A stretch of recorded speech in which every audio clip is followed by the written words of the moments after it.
Sebenarnya memilih calon legislatif ini itu cita-cita ya. Kalau soal perkara-perkara yang fenomenal, saya masih ingat itu pernah pembunuhan, dugaan pembunuhan oleh salah satu tokoh penyedia barang Fortuner. Soal ketertarikan, saya rasa ini panggilan sebenarnya sih, panggilan hati sih.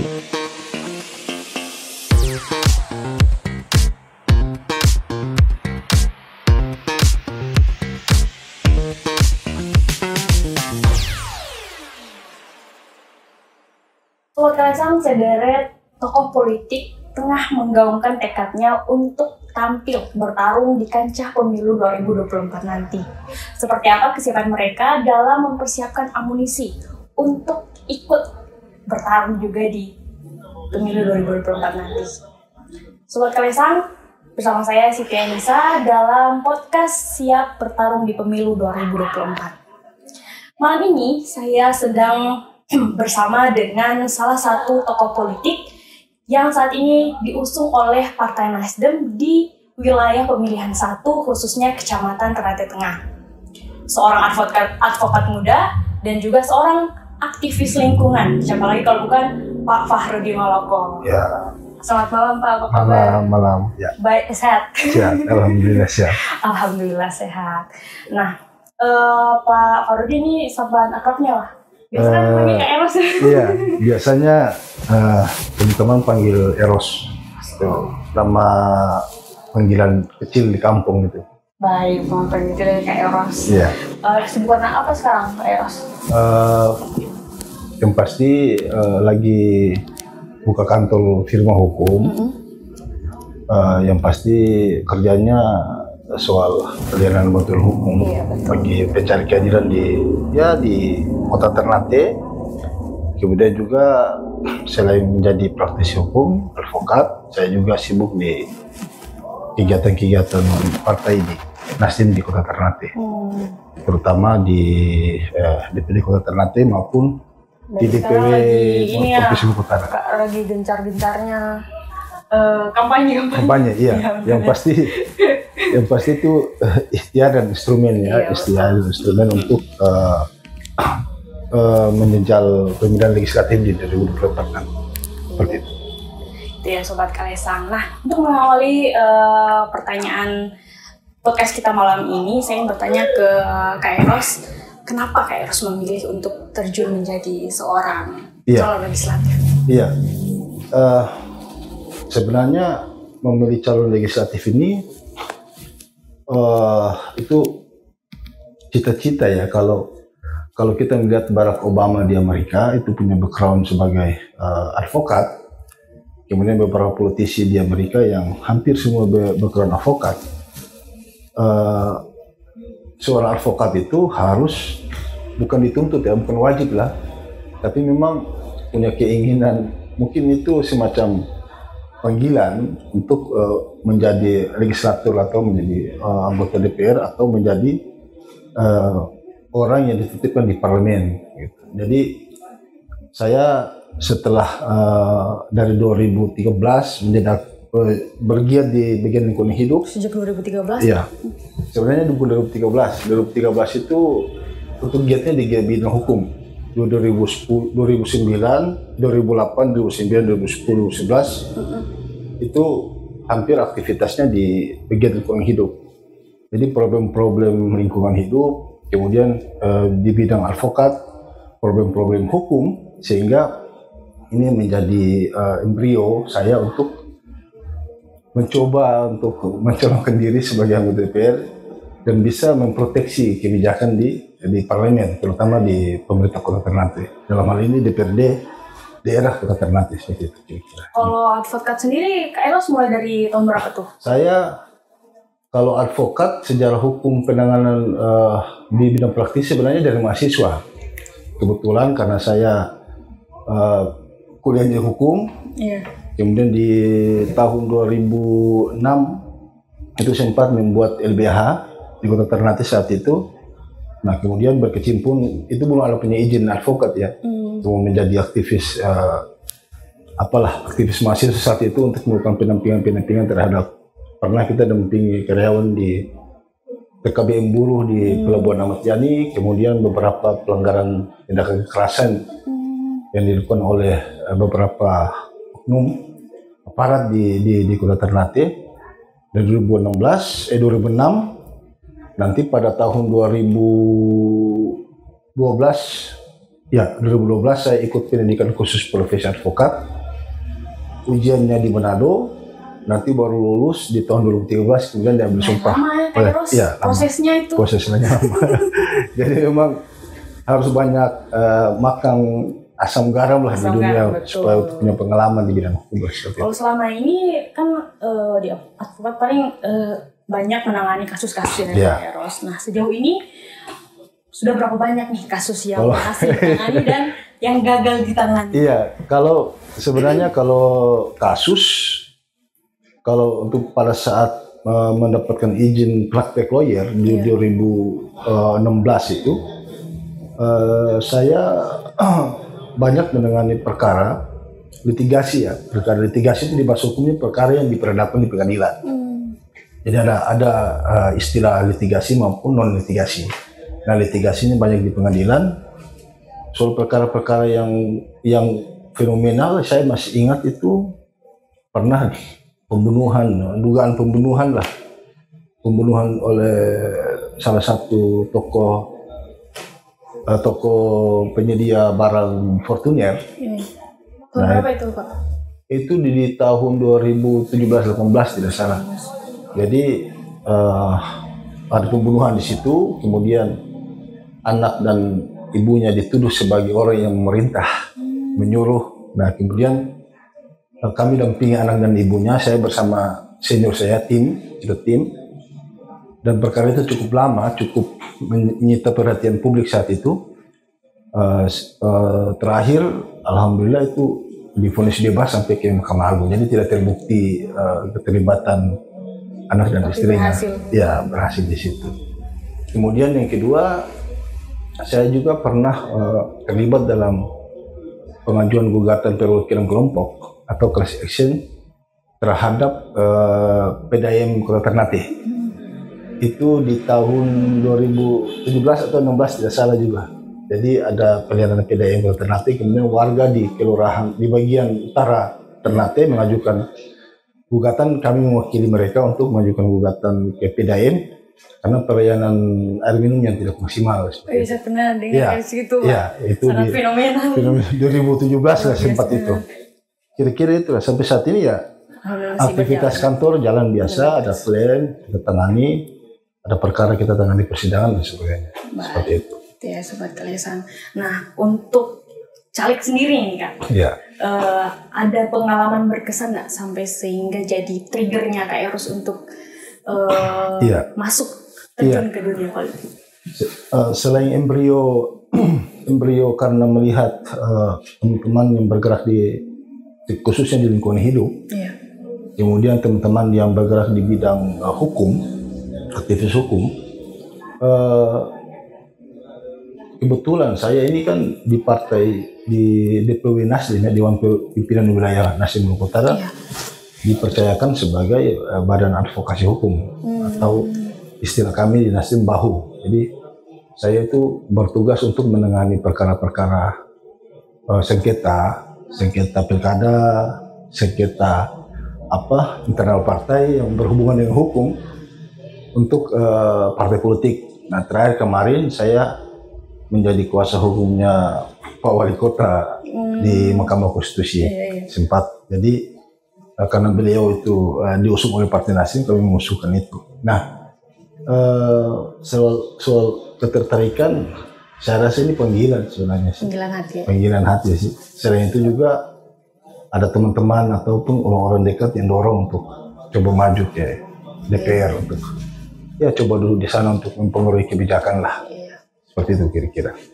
Nah, berarti memang dari awal Kak Eros dan kawan-kawan sudah terjun di Partai Nasdem duluan sebelum itu? Kalau Partai Nasdem saya dari mahasiswa sebenarnya. Oh, dari mahasiswa. Mahasiswa dulu tuh Nasdem masih ormas. Masih ormas, belum partai politik. Jadi saya masih mahasiswa, kami di Maluku Utara saat itu bekerja untuk perluasan jaringan ormas Nasdem ya, bukan partai politik tapi ormas. Ormas. Iya, ormas. Nah, kemudian terakhir dia berubah menjadi partai politik. Baik. Nah, disitulah ya ada kesempatan ya saya masuk ke struktur, jadi anggota partai dan saat ini mencoba untuk mencalonkan diri sebagai mahasiswa kan? Ya, anggota DPR.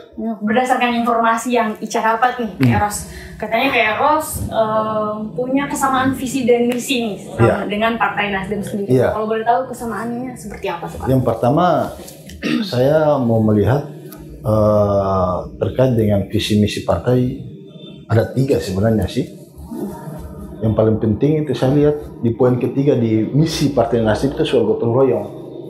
Gotong royong, kemudian yang kedua itu soal demokrasi ekonomi, dan yang pertama itu soal kebijakan politik. Jadi demokrasi lah. Jadi Nasdem ini partai yang terbuka,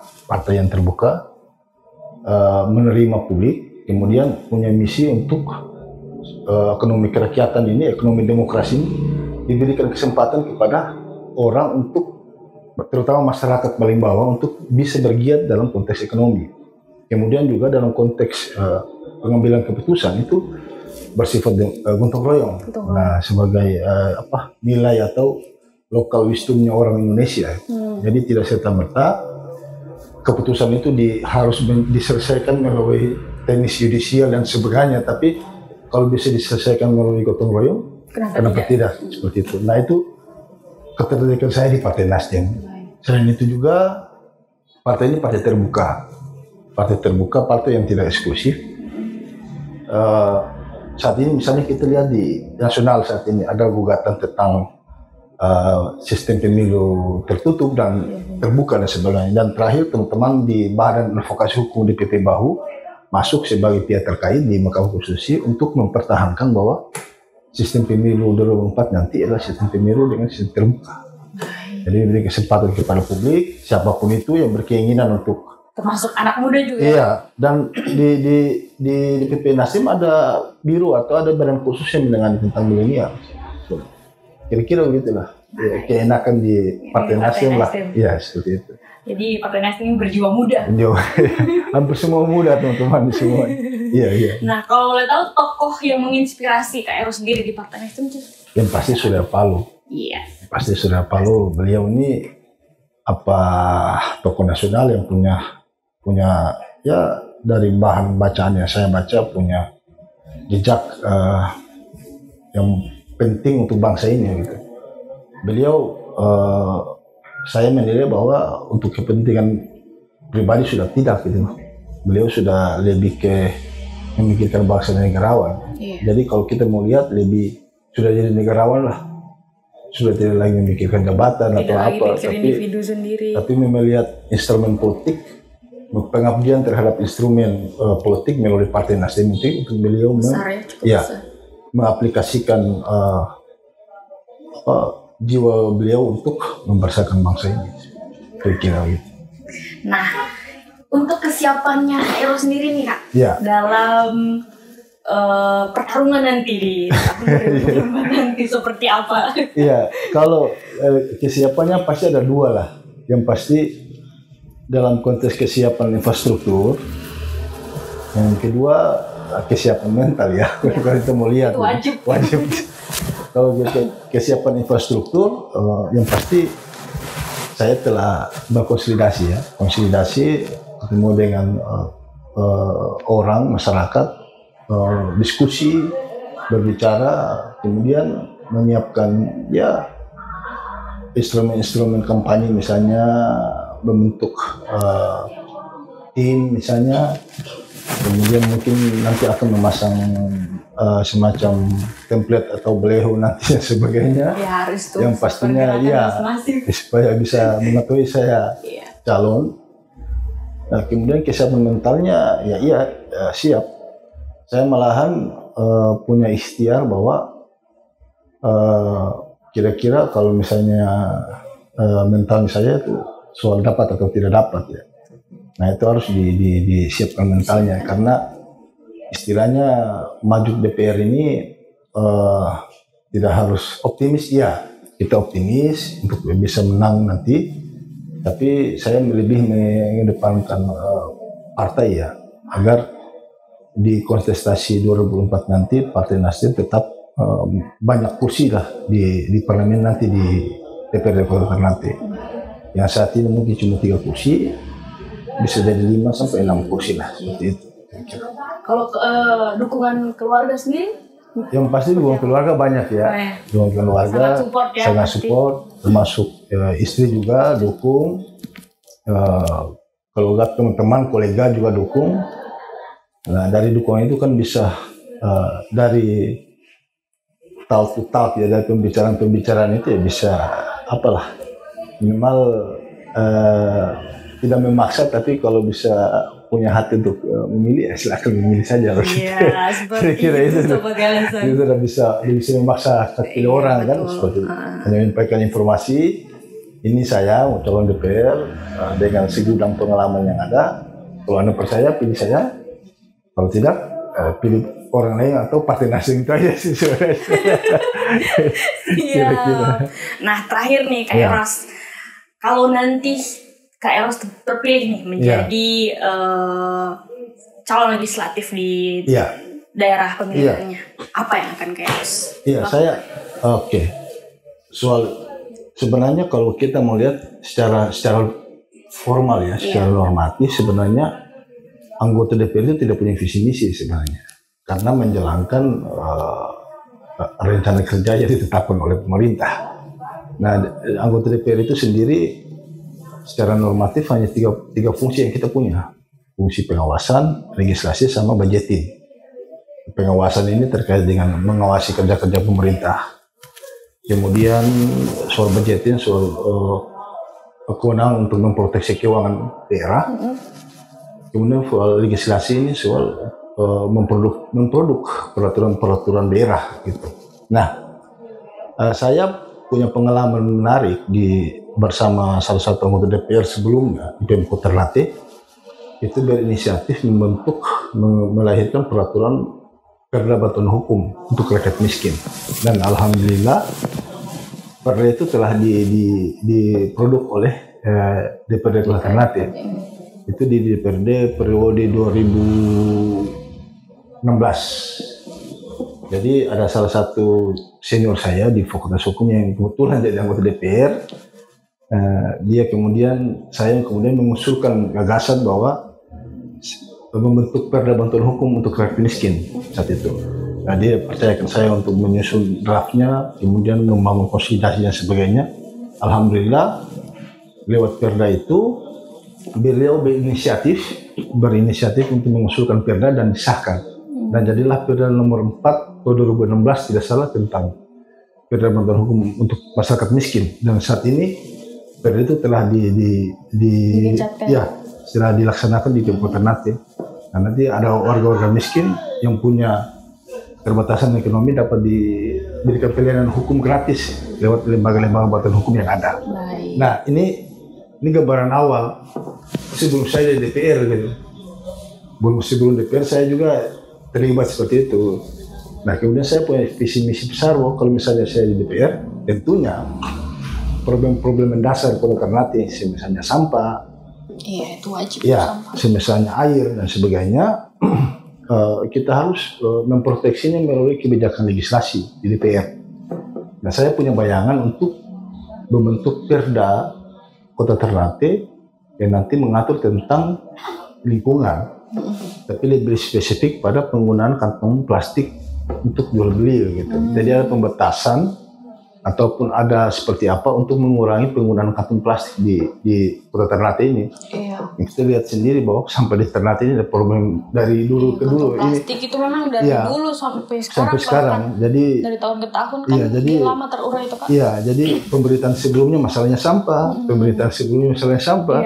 saat ini sudah sampah. Jadi kalaupun diberi kesempatan, saya coba memproteksi melalui kebijakan legislasi, terutama mengatur tentang Perda yang mengatur tentang pendistribusian atau tata guna terkait dengan sampah dalam hal kantong plastik dalam hal transaksi jual beli.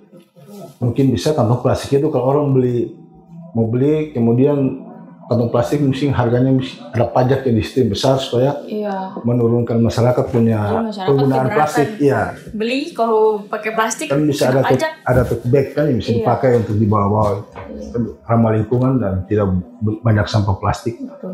Kira-kira seperti itu. Iya, baik, terima kasih Kak Eros atas waktunya hari ini. Ya Sobat Kalesang, terima kasih sudah menyaksikan podcast pada malam hari ini. Terima kasih juga Kak Eros. Sobat Kalesang juga jangan lupa follow Instagram dan TikToknya Kalesang, yaitu Kalesang Official. Juga di Facebook Kalesang Info, YouTube-nya Kalesang TV. Dan juga Sobat Kalesang jangan lupa pilih Kak Eros kita pada malam hari ini. Fahrudin Maloko ya. Panggilan nama lengkapnya. Nama lengkapnya Fahrudin Maloko. Cuma kita biasa akrab sama akrabnya Kak Eros. Iya, Kak Eros ada ini mungkin mau dipromot sosial media atau? Iya, mungkin intinya 2024 sudah dekat. Minta masyarakat alternatif untuk jangan antipati terhadap politik. Iya, betul. Terutama anak muda. Anak muda. Jadi jangan antipati sama politik. Istilahnya kita harus melek politik. Betul. Harus melek politik. Kemudian sadar terhadap politik karena bicara tentang harga tomat, harga minyak, mungkin brand Sneaker, Nike Air atau apapun itu berkaitan sekali dengan kebijakan politik. Betul. Jadi harus ambil campur. Kemudian campur tangan dalam kontestasi 2024 begitu. Nah, kemudian selanjutnya mungkin teman-teman muda alternatif bisa memverifikasi kira-kira siapa yang layak untuk dipilih dan dipercayakan untuk ke parlemen untuk bisa mengurusi lah kebutuhan kita untuk 5 tahun ke depan. Kira-kira begitu. Ya mungkin bisa pilih saya lah. Seperti demikian. Demikian ya Sobat Kalesang, nanti sampai bertemu di podcast selanjutnya. Terima kasih Kak Eros malam hari ini. Terima kasih yang sudah bertugas.